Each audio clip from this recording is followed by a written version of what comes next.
Halo, Assalamualaikum warahmatullahi wabarakatuh. Perkenalkan, nama saya Frista Aulia Putri Satrio dengan NIM 432190100152 dari Program Studi Akuntansi Universitas Mercu Buana. Pada kesempatan kali ini, saya akan mempresentasikan bagaimana cara melakukan uji autokorelasi di SPSS. Video ini ditujukan untuk memenuhi tugas besar 2 mata kuliah Statistika Bisnis dengan dosen pengampu Ibu Erna Setiani. Tanpa berlama-lama, mari kita lanjutkan ke video. Pada kesempatan kali ini, saya akan menjelaskan bagaimana cara melakukan uji autokorelasi di SPSS. Pertama akan saya jelaskan, di sini saya beri namanya itu ada PT, tahun, X1 ROA, X2 ROE, X3 NPN, dan Y harga saham. Kemudian di type-nya, untuk PT dan tahun itu type string, dan dari X1 sampai dengan Y itu pakai type numerik.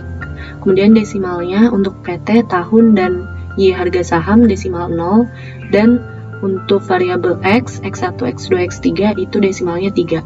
Kemudian di pengukuran atau measure-nya, untuk PT dan tahun itu menggunakan pengukuran nominal, dan X1 sampai dengan Y menggunakan pengukuran scale. Kemudian kita beralih ke data view. Di sini sudah keluar untuk PT, tahun, X1, X2, X3, dan Y yang tadi kita isi di variable view. Kemudian di sini saya mengisi data perusahaan. Saya menggunakan data sekunder dari perusahaan dengan kode perusahaan KAF, ICBP, dan MYOR dengan tahun penelitian 5 tahun dari tahun 2015 sampai dengan 2019. Di sini ada data X1, X2, X3, dan Y. Saya dapatkan dari data perusahaannya, kemudian saya copy paste ke SPSS. Sekarang kita akan mulai melakukan uji autokorelasi. Pertama, kita akan melakukan uji regresi untuk residual satunya.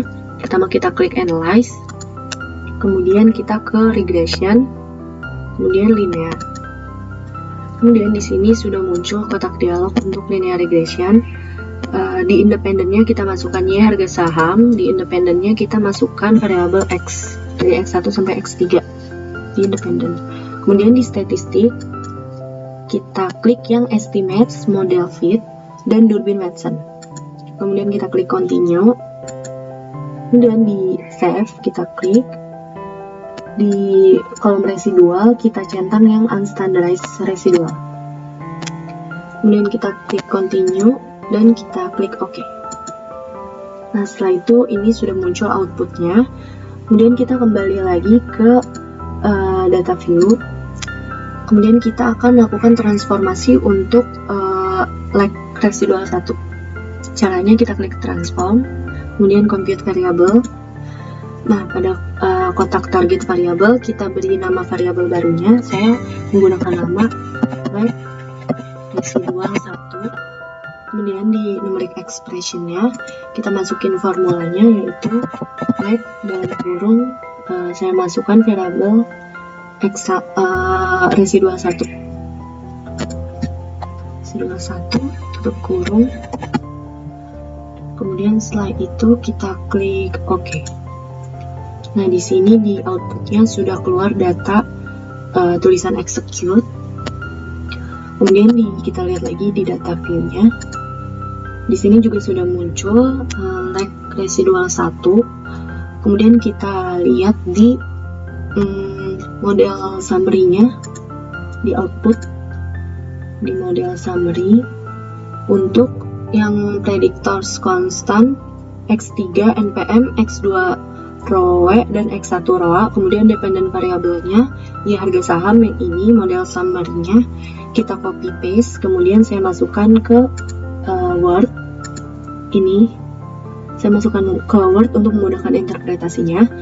Di sini saya akan membacakan bahwa keterangan pada data saya, K itu sebagai jumlah variabel independen, itu saya memakai 3 variabel independen, yaitu X1, X2, dan X3. Kemudian saya menggunakan 15 sampel.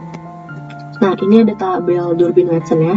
Berarti saya lihat di kolom K3 dan di baris yang ke-15. Artinya saya menggunakan 15 sampel dan 3 variabel. Nah, di sini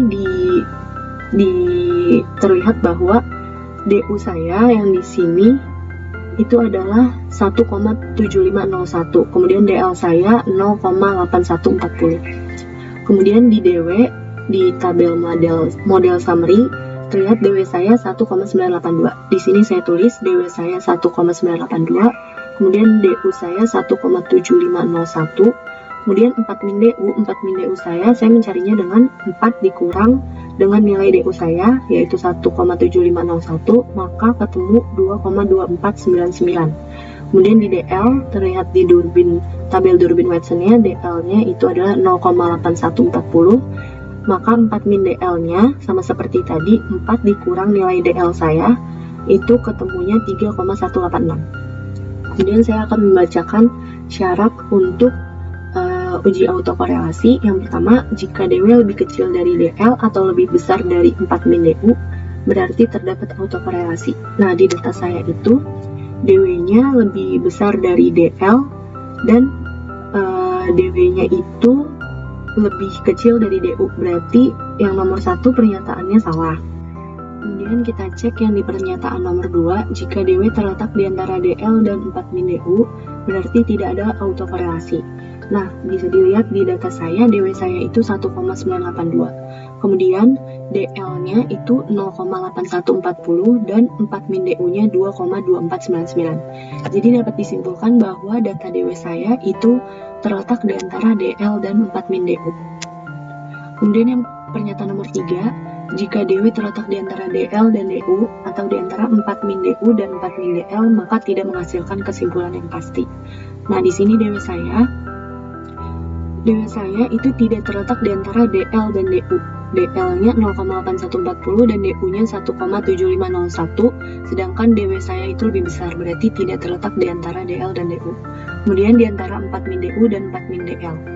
4 min DU saya 2,2499 dan 4 min DL saya 3,186. DW saya 1,982. Maka DW saya tidak terletak di antara 4 min DU dan 4 min DL karena nilainya lebih kecil. Jadi di uji autokorelasi ini, pernyataan nomor 2 adalah yang paling tepat untuk data saya, yaitu tidak ada autokorelasi. Terima kasih.